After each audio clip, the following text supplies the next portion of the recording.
Most people worry about what they eat when it comes to hormones, but not what they wear. Me included, by the way. And I'm here to tell you what I know. Let's do a little backtrack. I'll do my personal experience and tell you why I'm talking about this now. And then hopefully it will make more sense by the end of the video. I touched on this in a previous YouTube video that I've got on my channel around the lessons that I learned in 2025. But we'll go into it a bit more here so that you can understand why I'm even doing this video about how clothing affects the body.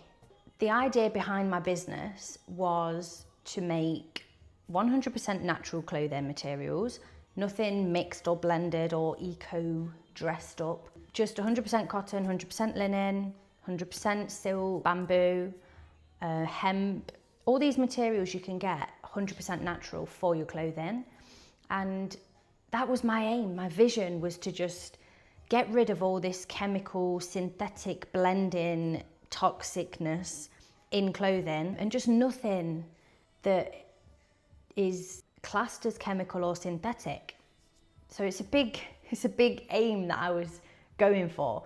And it turned out my little self and her bank balance just couldn't fund something that big, because it just requires more work to make something 100% natural.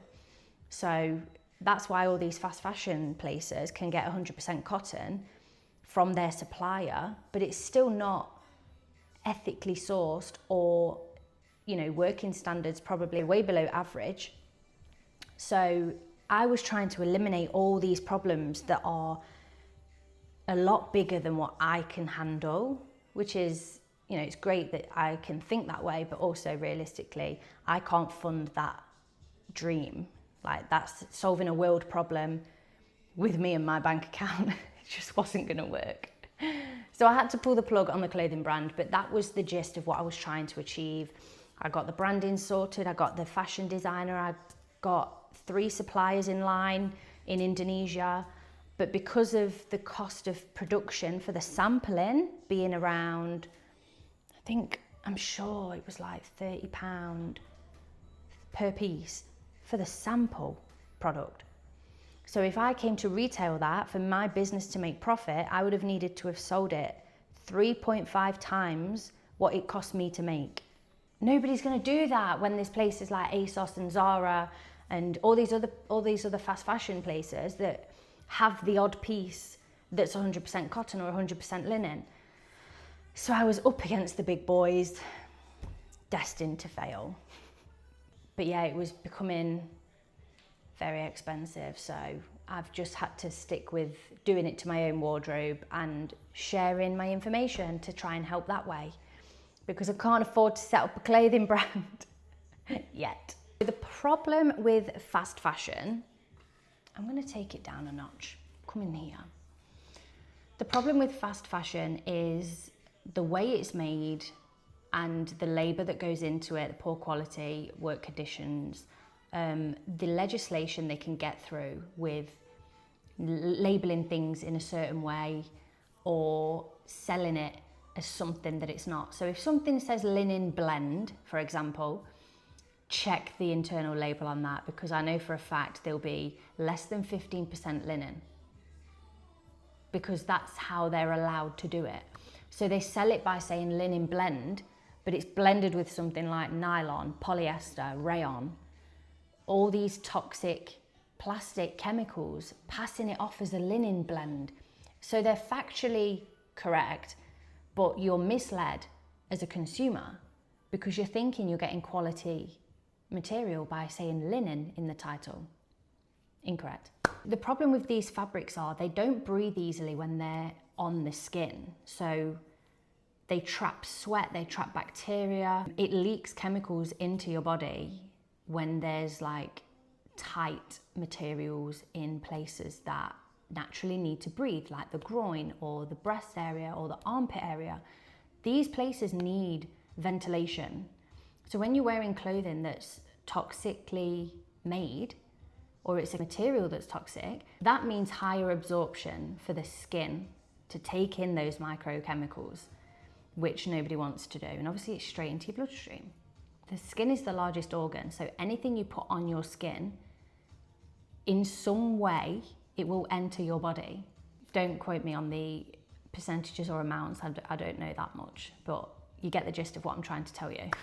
That's why a lot of people have hormone issues or skin issues based on the clothing they're wearing. So shaving rash, for example, can be a lot worse for people that wear toxic chemical pants, for example. So if you're not wearing 100% cotton pants and you're wearing something lacy or something satin that's not a natural material, and then there's moisture building up in that area because it's your groin, that's going to cause skin issues and irritation that you just don't need to be having.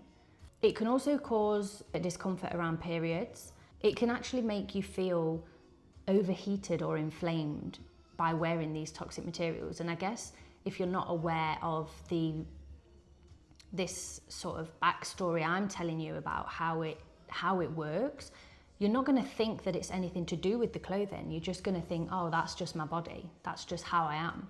But these things all contribute, as well as food, as well as lifestyle choices. Clothing is another one that doesn't get spoken about enough. When you actually wear something that's 100% linen, 100% cotton, the feeling I can't explain. Like, I now, because I've worn natural materials for quite a long time, as best as I can, like, I don't buy new clothing that's not natural material. So I'm sort of just keeping on to the stuff I've already bought. I'm not buying new versions of that. I'm buying better versions when I see them. So for example, this outfit we have on today, guys, we have 100% linen on the top. We've got 100% cotton on the bra, 100% linen on the trousers. And these ones have got like a nice pattern running through them. So you can get varieties of styles in the material. You know how you can get like the cheesecloth effect in cotton trousers, which I've got a few pairs of. That's another example of how you can get nicer materials within the nice materials. They're all designed a certain way, so you can play about with these natural materials. You're not just stuck with this plain, flat, smooth element texture. And this is all what I wanted to do in my clothing brand. Like, I had so many great ideas. Like, my mind was flooding with just excellence of, I'm gonna save the world. But it just couldn't happen. With one day, when I'm rich, when I make it, that will be on my list to go up against all the big boys and shame the industry of how it runs. H&M's another one. Speaking facts, sorry. It's really good to know these kind of things when it comes to hormone balancing. If you're working on something like that and you're focusing on your diet, also take a look at your wardrobe. Start reading the internal labels, just to open your eyes to how many things. You'll read the labels and be like, what's that? Like, there's so many materials that have come to light for me in the last year that I'm like, I've never even heard of that. Also, the greenwashing element of things. So, for example, eco and recycled plastic or nylon, whatever they want to use the term for, that doesn't mean natural and it doesn't mean healthy. It's just that they're reusing the waste that we can't dispose of. Like, plastic isn't biodegradable. So they're reusing it in another way, which is great. But at the same time, it's not solving the toxicity that's entering the skin. So like bamboo viscose, for example, and modal, they're materials that feel so nice. Like, when you feel the clothing, you're like, oh my gosh, that's so soft. I'd love that on my skin. And then when you look at the label, viscose and modal, I'm sure that's how you say it, might be model. They're both materials that aren't natural, they're man-made and they're toxic. So they'll call it as eco or recycled, but the root is still the problem. And these also require heavy chemical processing. And again, like, we don't want to be putting that on our skin, especially if you're going to the gym and you're sweating and all your pores are open in that moment and you've got tight clothing wrapped around you. Yeah, it's not what you want to be doing, especially for your hormones, guys. So cotton pants, I always wear Calvin Klein's because they're 100% cotton. The only bit that's elastane, the 5%, is the band, which if I can get normal cotton pants from like, I can't even think, M&S, for example, although they're probably fast fashion, But they do a lot more cotton, linen range, a lot of simple materials, which is better. It depends on what you can afford to do. Like if you can't afford to buy from luxury brands that you know is a small business that have, you know, really good work ethics and, you know, they take care in what they're doing and everything's made so perfectly in a happy environment, then please go for that option, because you'll just feel the difference. Like your outfits will just be better, and knowing that you're wearing natural materials, honestly, they're so much comfier. Now that I changed over, I won't go back to just buying the way I used to buy with stuff. Like I'm very selective now of the materials that I want to put on my skin, as best as I can be with my budget. Like that's all it is, guys. So my most common materials in my wardrobe now are linen and cotton. They're easy to find on a budget, but then also like in Bali, for example, I bought a lot of my clothes in Bali because they are made there. They're, you know, locally sourced, small independent businesses. Yes, they are a bit more expensive, but they're made so well. And that's what avenue I wanted to go down. So I'm happy to support other people that have managed to do it. And that's where I get all my wide leg trousers from that are just cotton. Like so breathable, they wash perfectly. I can repeatedly wash them because they're made well. You know, they're just lovely. Like I've got so many pairs of cotton trousers and cotton crop tops or these kind of tops from Bali because it's just easy. And dresses as well. I've managed to find some really nice cotton dresses. I've got cotton dresses from ASOS and M&S. Like I say, when you can't afford to do the big brands, just look on the description when you're shopping online or in the labels. In the description, it will tell you what the product is made of. And if it says 100% cotton or 100% linen, winning. The cost is a bit of a snag, but it's the same with food. When you buy in more expensive stuff, it's made better. It's had more thought process go into it. And the idea is to shop smart with your clothing so that you can wear things multiple times and with multiple things. I always shop like that. I say always. I'm going to say always as of the last 6 years. I've just been very conscious on buying clothes. Like I don't want to be buying clothes to wear for one weekend and then never wear it again because somebody's seen me in it, like I don't own a washing machine. Like that pressure on society of just needing to have a new item or needing to have the latest trend. Yeah, I'm just not about that. Like I really couldn't give two shits what the latest trend is. I will dress for what my body frame suits and for what I feel like I'm presenting my best version of myself in. So practical swaps, I would go for trousers obviously are an easy one. If you can find 100% cotton or 100% linen, easy swap. In Bali, you can get 100% hemp, which are also really comfortable, and 100% bamboo. Not so much around the rest of the world, I don't think. Could be wrong. Underwear, you need to prioritise underwear. And whilst we're on the underwear subject, guys, if you're still wearing bras with a wire in, you need to get them in the bin. I've not worn a bra with a wire in for possibly 10 years. It's been a very long time. Firstly, I switched over to the Calvin Klein bras that are the triangle. Again, 5% elastane, the rest is cotton.